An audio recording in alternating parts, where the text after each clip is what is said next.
Antisocial behaviour, particularly when it's persistent, can destroy lives, quite literally.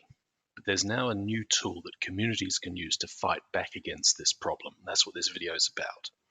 While you look at what's going to come in this video, I should say that I haven't got my normal equipment with me, so I can't read the script while you see the slides, so I'm going to freestyle this. Antisocial behaviour in UK is defined by a law that was introduced in 2014. And basically it says that antisocial behaviour is conduct that either has caused or is likely to cause harassment, alarm, or distress to any person, or conduct that is capable of causing housing-related nuisance or annoyance.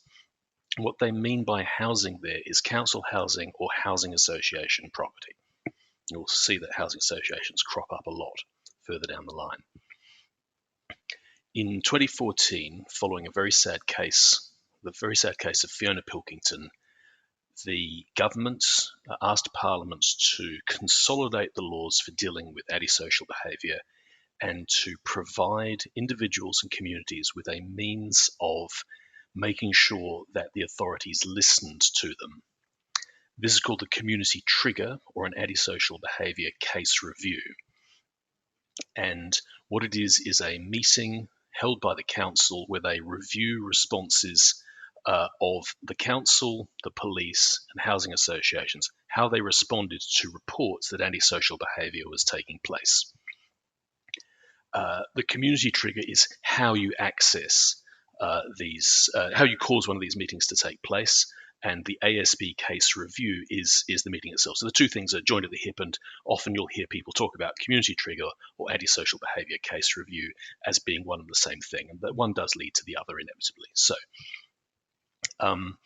they were modelled on domestic homicide reviews, which you have to conduct after someone has been murdered by someone they live with, or killed by someone they live with accidentally. And that was introduced in 2011, and in 2014, in the Antisocial Behaviour Crime and Policing Act, Section 104 provides for members of the community to trigger an antisocial behaviour case review when 3 qualifying reports of antisocial behaviour have been made to relevant bodies within the preceding 6 months. The reason this law was brought in was the very sad case of Fiona Pilkington, who died in 2017. She and her daughter, I think that was the family unit, she and her daughter were bullied by local youths, and her reports about the problems she was having were ignored dozens of times by the authorities, and she eventually committed suicide and killed her child at the same time. And so effectively, Section 104 of the Antisocial Behaviour Crime and Policing Act 2014, Section 104 is effectively Fiona's law, if you want to put it that way. And what Section 104 provides is that the local council has to conduct a case review if a person applies to them saying that person can identify 3 qualifying reports of antisocial behaviour where those reports were made in the preceding 6 months. So really it comes down to, do the reports that the person identifies qualify to trigger one of these reviews, which is a meeting between the council, the police, and possibly a housing association. They will only carry out that meeting to look back at what response they had to those reports if there were 3 qualifying reports in the preceding 6 months. So which reports qualify? So, the antisocial behaviour might be reported via the telephone, by face-to-face contact. That's not how to do it. By email, maybe by a web form, by a web chat with the police. It's certainly how we do it here in Cambridge. Now, specifically, what does a report have to have? What characteristics must it have in order to qualify to trigger this review?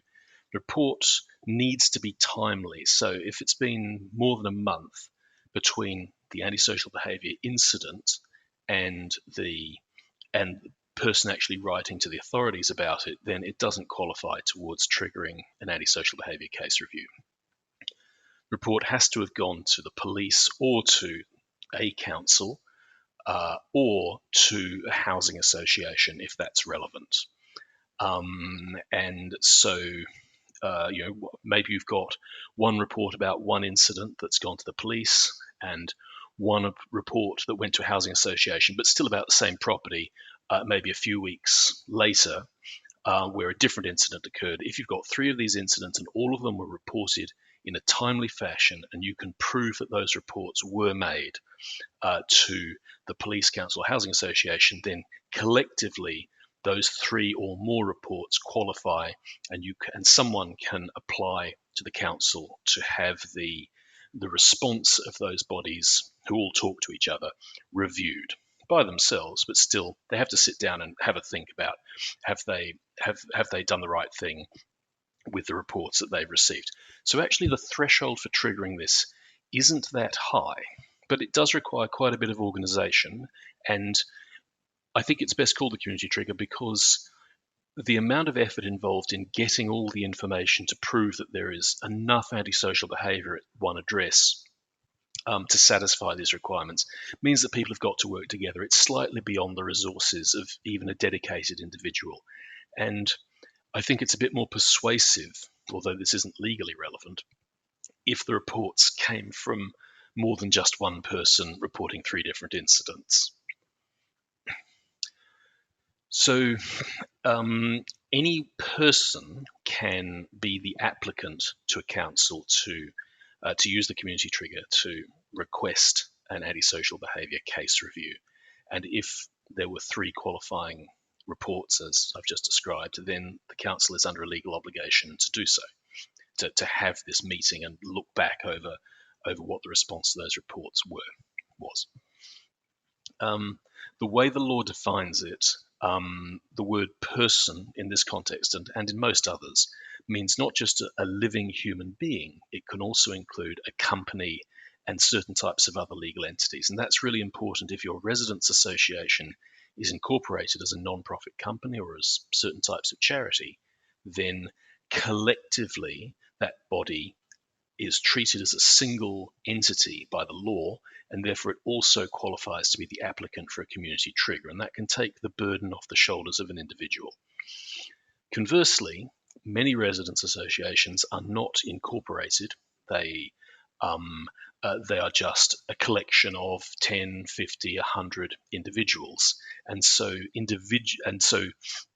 you can't apply as 100 persons. It has to be one person, whether that's a living human being or a company, but it can't be more than one company or more than one human being. It has to be either a human being or a company. It is an important point. Obviously, a city councillor or someone, district councillor, might have the trigger go in their name, but residents associations might or might not qualify, depending on whether they're registered with Companies House or the Charities Commission. It's important to remember that the consent of the victim isn't technically legally required. So it's a point I feel very strongly about because of an incident that occurred in my childhood. But you don't have to have anyone's permission to use the trigger, and you can imagine that it wouldn't really work in a lot of important cases if you did. So how do you actually make this process start? Well, first, really do stop and have a think. Is this what you want to be doing? There are lots of other ways of dealing with antisocial behavior. This is just a less known one that might be useful for your case. So whoever it is who is applying, once you've realized, yeah, this is something that is appropriate to do, the person applying has to submit proof that there were three qualifying reports of antisocial behavior made to the relevant bodies, has to gather those together and submit them to the council. Each council is under an obligation to provide some sort of signposting to show how to do this and publish their policy on antisocial behavior case reviews as well. So they'll provide a route for you to do this. It can be quite a lot of effort to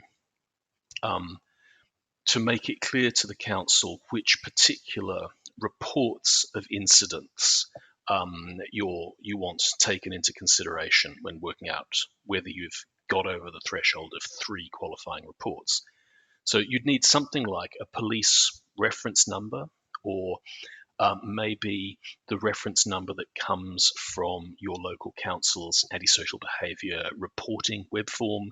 Housing associations will have their own systems as well. It differs all around the country. For instance, where I am, the police, which I guess is Cambridgeshire Constabulary, have a web-based chat system that you can get into and talk to someone who I think would otherwise be dealing with 999 or 101 calls, but in writing. And when you finish that, you get an email from them with a transcript of what you and the police were talking about, and they don't give you a reference number there, but the email has got the date, time, down to the exact second that email was sent. They'll have that in their records. You could use the timestamp of an email that you received acknowledging your report, and use that to identify it when talking to the council about having the response reviewed. So it's not the case that you can trigger a community, you can trigger an antisocial behaviour case review and use the community trigger if there have been 3 incidents. It is 3 reports of incidents. If this is the first the council is hearing about the antisocial behaviour over the last couple of months, then you're not allowed to use the review. You actually have to have had it reported and be able to prove that those reports occurred and were timely. The council's in charge, I believe, of organising the actual meeting where they sit down and talk about the case. They might not invite you. They don't have an obligation to invite you. The statutory guidance about antisocial behaviour case reviews recommends that they invite you, but it might not be appropriate. I've attended 2 community trigger meetings, and quite properly they say, okay, well, thanks for your time, Mr. Keegan, but now we're going to have a confidential discussion about this amongst ourselves, so please hang up from the Zoom call. That's fair enough. You've got to be able to speak freely, and having the complainant sat there in the room while the police are trying to talk about possibly quite sensitive stuff is never going to work. So you might be able to attend some of the review meeting, but they don't have to let you in. But they do have to inform you of the outcome of the review. So if maybe a few months later, a few weeks later, you'll get a considered written response to what they discussed, or at least part of the outline of it, and what they think, if anything, needs to be done. They might conclude that you are wasting everyone's time, but normally there'll be some kind of, okay, well, you'd already tried a lot of stuff that you didn't know about, and there are these other things that maybe we should have done, and whatever. It'll be very greatly by case. In practice, the community trigger has very beneficial side effects. If you have to go around and find 3 qualifying reports, well, what if there's some technicality which means that one of your reports doesn't qualify? So, well, you want to submit, not hundreds, but 5 or 6, 10 proofs that people reported antisocial behaviour, which means you've got to contact neighbours and others saying, have you still got the email you sent, or the reference numbers from these various different incidents that all add up to this persistent antisocial behaviour at such and such an address.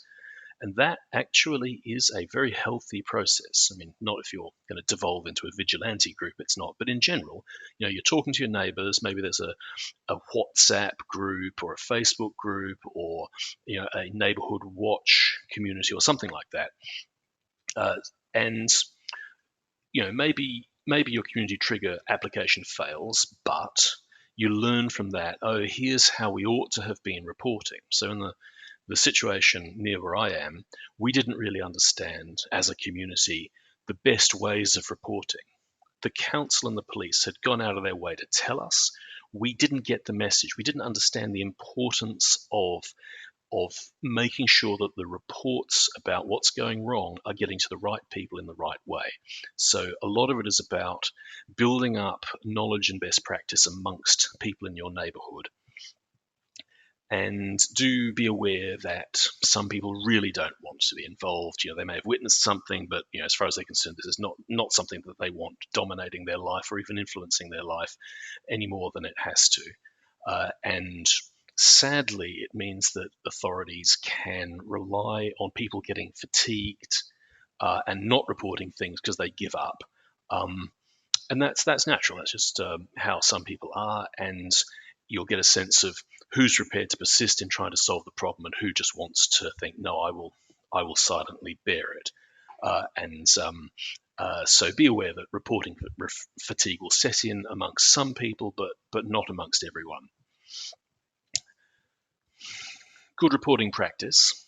Um, Problem that I've seen both on Facebook groups locally and in conversations with council and police is that people go onto social media, such as a Facebook or a next door group or a WhatsApp group chat, and they'll report that there's been some antisocial behaviour incident, maybe to warn others, but but sometimes people are doing it for important psychological reasons of their own. They just want to get it off their chest. They might want to, might want to get some sympathy. They might not actually want the problem solved. They just want to say, look, this was a problem for me, isn't it? Isn't it terrible? And feel better for having done so. But um, that can give the impression that the matter has been reported to the appropriate authorities, and so if you've got a stream of data that might be very useful to the police, you have no idea. You might see the antisocial behaviour as a symptom, but actually what's going on is that the occupants of the premises that you're worried about is being bullied into letting his or her premises be used for drug dealing by other people. And the police know a lot about this, but they don't have a lot of the evidence. And you're sitting on the evidence, but it's in disjointed WhatsApp conversations and never getting to the police. So if you're a moderator of one of these groups, do very strongly encourage people to not discuss antisocial behavior that they're not going to report. That is to say, encourage people to report and report effectively. People just blowing off steam can give a false impression that antisocial behavior is being reported and potentially acted on, or at least entering into the police's data sets and statistical databases they use for triaging and prioritizing.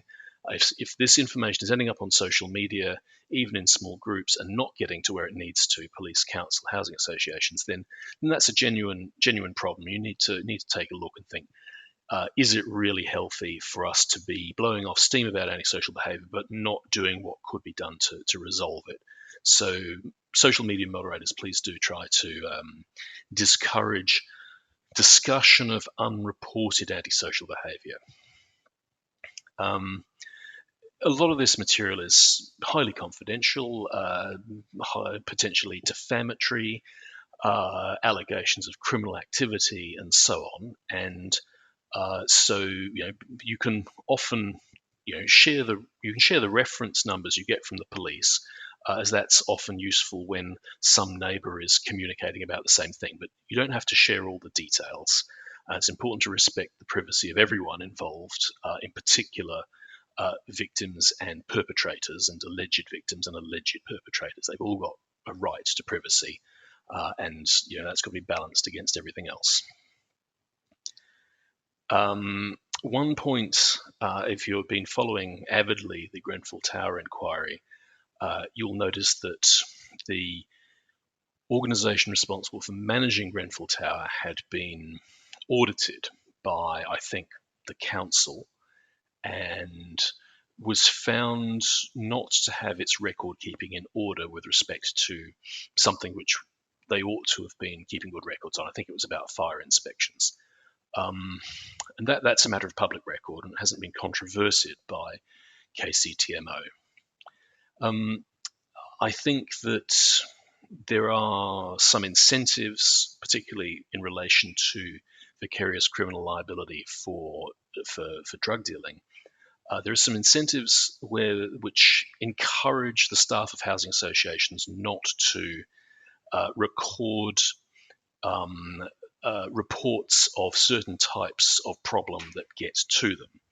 If you suspect that you are reporting stuff in writing to a housing association and that for some reason those reports are not being recorded once they've been submitted, then you can submit a GDPR subject access request or Data Protection Act subject access request, whatever it's called, about all the personal data they have about you, and that will include, or ought to include, references, if not the contents, of reports that you've made about antisocial behaviour.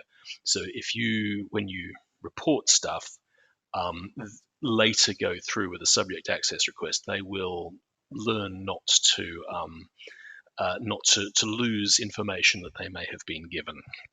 It's a shame that needs to be said. So what actually occurs as a result of getting an antisocial behaviour case review? So you make an application, use the community trigger, say, here are my reports. I say that these reports have all been made about this particular address or person or whatever over a period. There have been at least 3 incidents. They've all been reported. Now, it may be that the council says, no, actually, you're wrong, and that wasn't antisocial behaviour, or there aren't actually 3 reports, or the reports don't qualify for reasons I've already stated, and that's the end of it.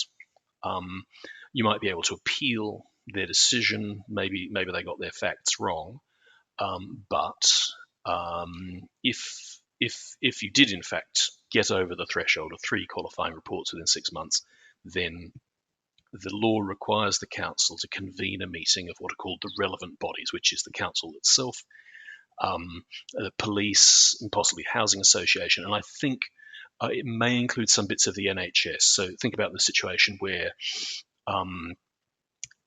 antisocial behaviour is somehow first coming to the attention of the authorities at a doctor's surgery.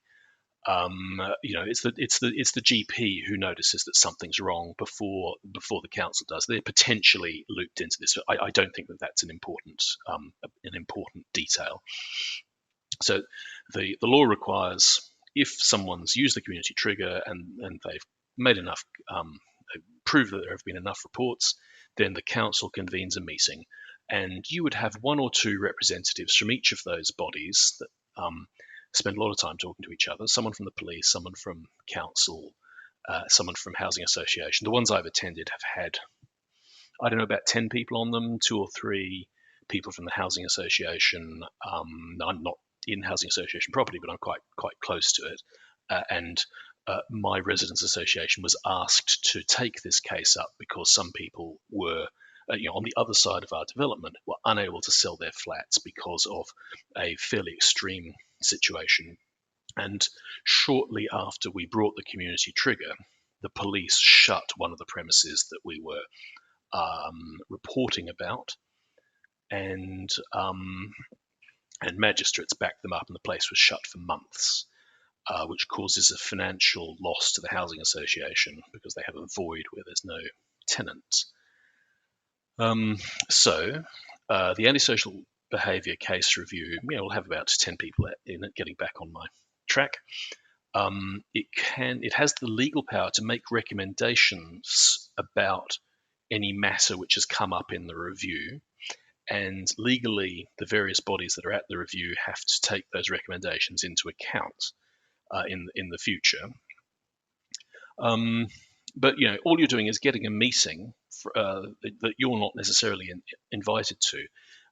But it focuses the minds, and many councils take it quite seriously. It's useful feedback from the council. It's not like someone's blowing off steam. They've had to go to quite a bit of effort to prove that there have been these repeated reports. Now, it may be, of course, the reports have been acted on very properly and promptly, and the complainant, there's not a lot more that can be done. And I say complainant, but actually this is nothing to do with complaints. This is requesting that that the way complaints were handled be checked in case it wasn't adequate. And if you think back to the sad case of Fiona Pilkington, she made 20 or so complaints about incidents that she'd been subjected to, and it was the fact that her complaints were ignored that was the problem. So having a review of how these things are handled is important, and that's what this is all about. implicitly, it's not a formal part of the law, but implicitly, when a council gets a valid community trigger request, then it sends a signal to them that a group of people are seriously impacted by this and that they need to take it seriously. Now, what you don't want is for well-organized middle-class people in one part of town to use the community trigger to jump the queue where actually there's much more serious things that police and council resources need to be spent on somewhere else in the city or the district. This won't achieve that, and it shouldn't achieve that. It's not about prioritizing police time according to the needs of a very of one street somewhere. It's just drawing some attention to discussing what's happening in a particular case, but it may then refer to a task and completion group or some group that is operated by the police or the council or whatever, and it might. The case review, they might look at it and think, okay, there is a bit more that we can do in this. Let's hand this over to the group that deals with these kinds of problems, but without necessarily prejudicing other work that they're doing that the people who brought the case to review the community trigger might not know anything about because it's the other side of town. How effective is the use of the community trigger? Well, we actually found it in the various cases we've had here. We actually found that the antisocial behavior dropped off a cliff after we made the formal community trigger application. There was a very serious incident that followed that, but mostly when we started to get tough as a community and as a residents association, it was very clear to the police and to the housing association that we were well organised, that we were all talking to each other, that we were trying to work constructively with most of the authorities, but it was clear to us that they weren't actually working effectively with each other, and we know that because someone told us. It wasn't just our observation. Now, with the sort of professionalization of every interaction between strangers that seems to be pervading all our lives in the West, some councils might not take kindly to any kind of non-expert trying to involve themselves in their processes. And therefore, they really don't like community triggers. Others think, oh, great, this is feedback about something we may have missed. These people might be wrong, they might be right. Let's look into it. This is just useful data. It might be a bit time consuming, but we're happy about it. It's a sort of a check to help them develop as professionals. And there are what one might call misconceptions at best, or myths, or other false statements that some people, not necessarily working for any specific body, might make about the whole antisocial behaviour case review / community trigger / section 104 mechanism. And I'm going to come on to those right now because they might come up in your case if you try to use this. So, you may hear it claimed that that if there is a complaints process that the police or housing association or council have, then anything that you could complain of through these processes cannot be part of an antisocial behaviour case review. It's not true. It's not. Antisocial behaviour case reviews are a request that the bodies involved review their responses to something. It's not a complaint that they have messed up. It is simply notifying them that you wish to exercise your statutory right for them to be to check that they have behaved adequately. The fact that there are complaint processes, obviously there's an elaborate mechanism for the police. Housing associations have complaint systems although those only concern their own tenants, they don't concern neighbours. Neighbours don't have the right to go to the regulator of social housing the way social housing tenants do. But it is claimed that if something can be the subject of a complaint via a formal existing mechanism, then it can't be involved in a community trigger. Not true. It's also not true that the case review is only about the future. That if the antisocial behaviour that was the subject of those reports is no longer occurring, then the review doesn't have anything to do. It is a backward-looking process where you go back and have a look at, did we do the right thing in response to these reports? It's not how do we solve the problem? It's did we do the right thing when trying to solve the problem? Doesn't matter whether the problem is still there or not. That's not what the law says, but it is sometimes claimed that the contrary is sometimes claimed behind me. It's also incorrectly claimed that antisocial behaviour case reviews can't make recommendations about what to be taken into account in the future. Again, not true. So if you do come across any of this, do push back civilly but robustly. Scrutinize the action plan that you, as the requester of the review, may receive from the council.